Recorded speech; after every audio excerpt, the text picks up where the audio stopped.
जय सिया राम। आज हम गोलोक कथा के बारे में बताएंगे। एक बार पृथ्वी ब्रह्मा जी के पास गई। ब्रह्मा जी को कहा कि असुरों ने मुझे बड़ा तंग करके रखा है, मेरी समस्या का समाधान कीजिए।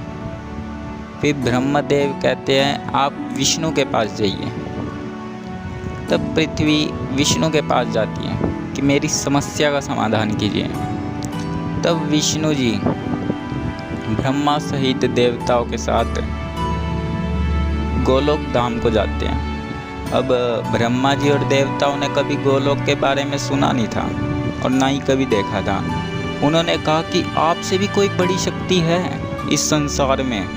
फिर भगवान विष्णु कहते हैं हाँ, गोलोक में साक्षात भगवान श्री कृष्ण रहते हैं, वे ही पृथ्वी की समस्या का समाधान कर सकते हैं। अब सभी देवता और ब्रह्मा गोलोक की ओर गए। अब वामन देव अवतार में वामन देव के अंगूठे के छिद्र से आकाश में एक छिद्र हो गया था।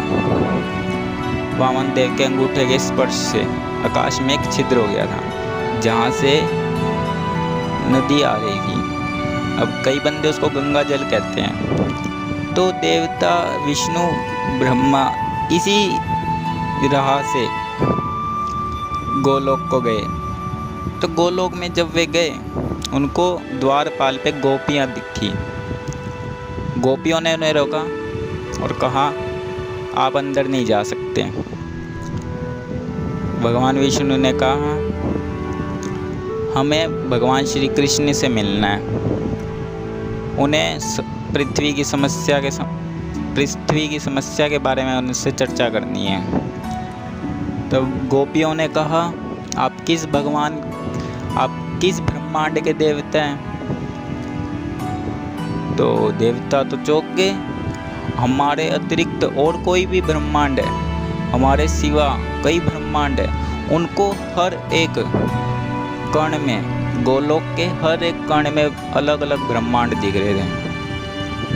अनेकों ब्रह्मांड, अनेकों अनगिनत ब्रह्मांड, ना जाने कितने ब्रह्मा विष्णु, ना जाने कितने ब्रह्मा विष्णु शिव, इतने सारे कण कण में भी निवास कर रहे थे।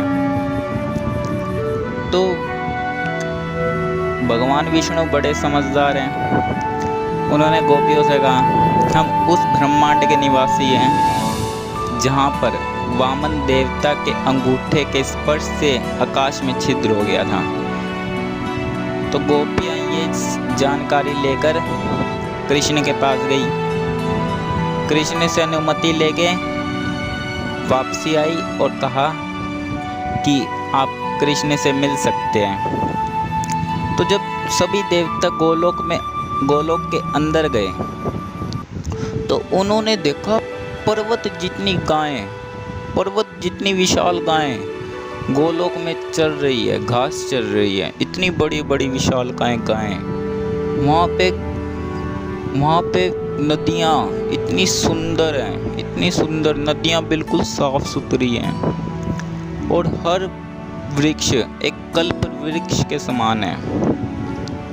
इतना सुंदर दृश्य कि उनकी आंखों में उनको अपने विश्वास भी नहीं हो रहा था। क्या ये हकीकत है? इतनी सुंदर जगह क्या हकीकत है? तो वे गोलोक का नज़ारा देखते ही रह गए। तो जैसे जैसे वे महल की ओर बढ़े, उन्हें महल जहाँ कृष्ण रहते थे आगे बढ़े। आगे बढ़ते बढ़ते महल जाने से पहले उन्हें गोवर्धन पर्वत के दर्शन हुए और बलराम जी के भी दर्शन हुए, जो शेषनाग, हजारों फन वाले शेषनाग हैं, अनंत गिनत हजारों फन वाले शेषनाग हैं, उनके भी दर्शन हुए। तो आखिरी में जब वे महल में अंदर गए तो उन्हें भगवान श्री कृष्ण राधा सहित सिंहासन पर बैठे हुए नजर आए, एक कमल के सिंहासन पर। तो सभी देवता भगवान श्री कृष्ण के समक्ष हाथ जोड़कर प्रणाम करने लगे। स्वयं विष्णु जो वहाँ पे आए थे वे भी हाथ जोड़कर भगवान श्री कृष्ण को प्रणाम करते हैं और भगवान श्री कृष्ण के अंदर समाहित हो जाते हैं। ये दृश्य देख के देवता चौंक जाते हैं और भगवान श्री कृष्ण को सर्वोपरि ईश्वर मानने लगते हैं।